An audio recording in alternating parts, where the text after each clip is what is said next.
Pop that.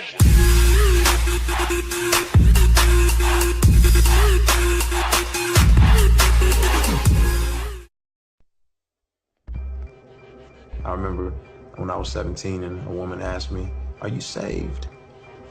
I didn't have any idea what she meant. I was like, saved? What the heck is saved? The best thing I could think through was maybe she means, am I like my grandmother? And I adamantly told her no, because I'm not like my grandmother. I do hip-hop music. It's more than music, it's actually a culture. It's the lens by which you see the world. They talking reckless, what you expecting from the Walking Dead. Man, it's okay to be bold, passionate. It's masculinity. That's what I do. I used to sneak and watch rap videos in my grandmother's house because I was too little. She wouldn't have let me watch them. And I would sit there and watch them, and I would just marvel late at night. I found people to look up to. There were no Barack Obamas, there were no Martin Luther Kings and Malcolm X's. They'd all passed away, and so I had Tupac. I've been trapped since birth, cautious cause I'm cursed. The fantasies of my family in a hearse. And they say it's the white man I should fear, but it's my own kind doing all the killing here. I wasn't the greatest athlete, definitely wasn't a scholarly student. I wasn't the toughest guy, but being able to rap was my source of significance. I grew up wrestling with significance because my father and my mother weren't together. Never met my father. He became a drug addict and kind of let his life crumble. I felt like my dad was this piece of my life that I needed to have to feel like I was somebody. Having a single mother who worked a lot, you know, she just had to entrust me in the care of family members and different people a lot of times.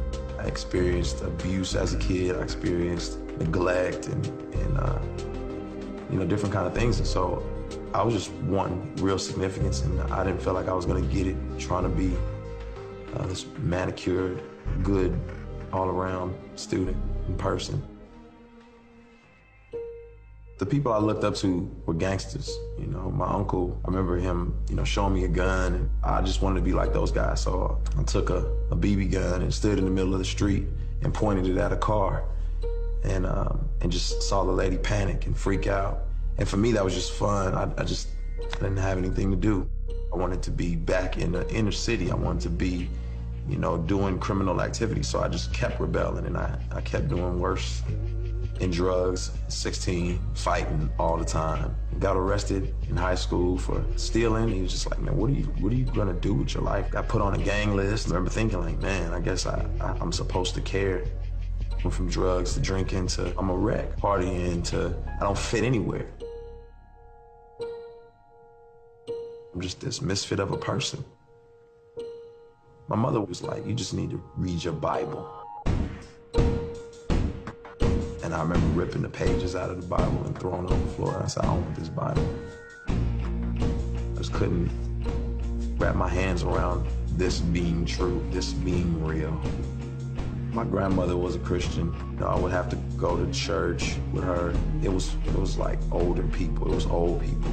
So for me, church wasn't about God, and church was for them. It wasn't for me. It's probably not real, probably just something people use as a crutch.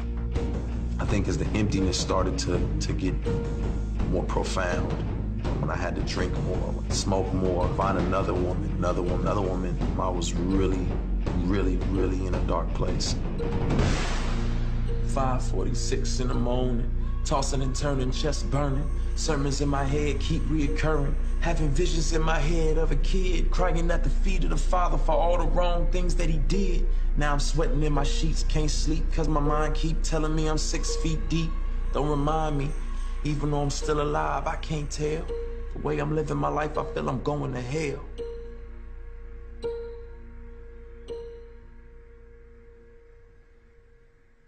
I got invited by a friend to a conference, and you know, I'm really just more excited about being in a big city. I'm more excited about there being girls. I'm more excited about just what the city brings. I'm not really concerned about the conference. So I get to the conference, and I see guys who have been shot from being in gangs. I see you know, girls who were extremely promiscuous in the past. I see rappers, I see dancers, I see singers, I see people who came from the same background I came from, and they still embodied who they were culturally, but they were all in love with Jesus, and I'd never seen that before. And then I saw another group, and they were sold out for Jesus, and they were rapping, and you heard about it in their songs, and I was just like, what in the world? And as I listened to the lyrics, I was like, man, I don't know this. I don't understand this God they're talking about. And then finally, someone got up and said, do you know you've been bought with a price? And they told me the story of Jesus on Golgotha, and him carrying the cross, and him bearing all of my sin, all of my lying, all of my cheating, all of my escapades, all of my drinking and drugging, and put it on his own back. And he said, I was bought with a price. And it made me think, man, somebody thinks I'm significant enough to die for me.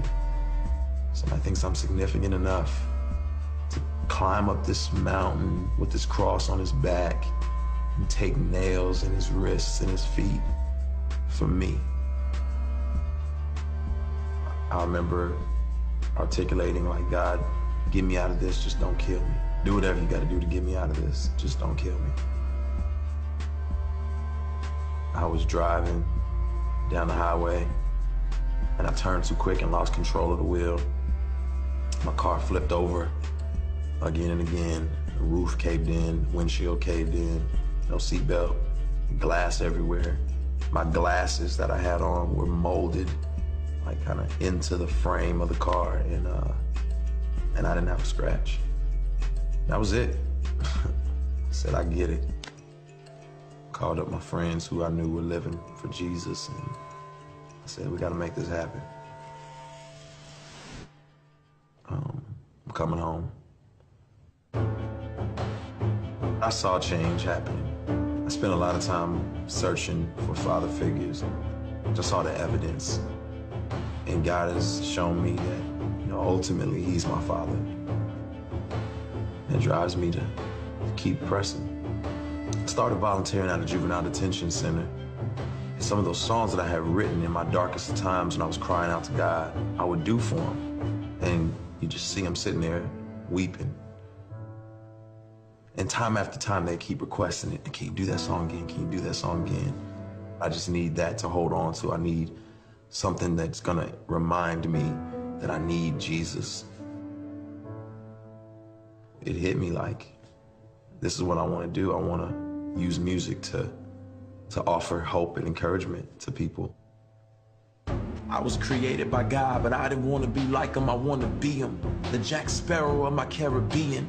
I remember the first created being, and how he shifted the blame on his dame for fruit he shouldn't have eaten. And now look at us all out of Eden, wearing designer fig leaves by Louis Vuitton, make-believing. But God sees through my foolish pride, and that I'm weak like Adam, another victim of Lucifer's lies. But then in steps Jesus. All men were created to lead, but we needed somebody to lead us. More than a teacher, but somebody to buy us back from the darkness. You could say he redeemed us.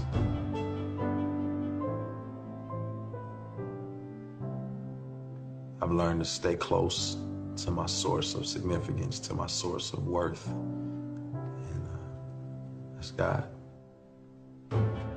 My name is Lecrae, and I am second.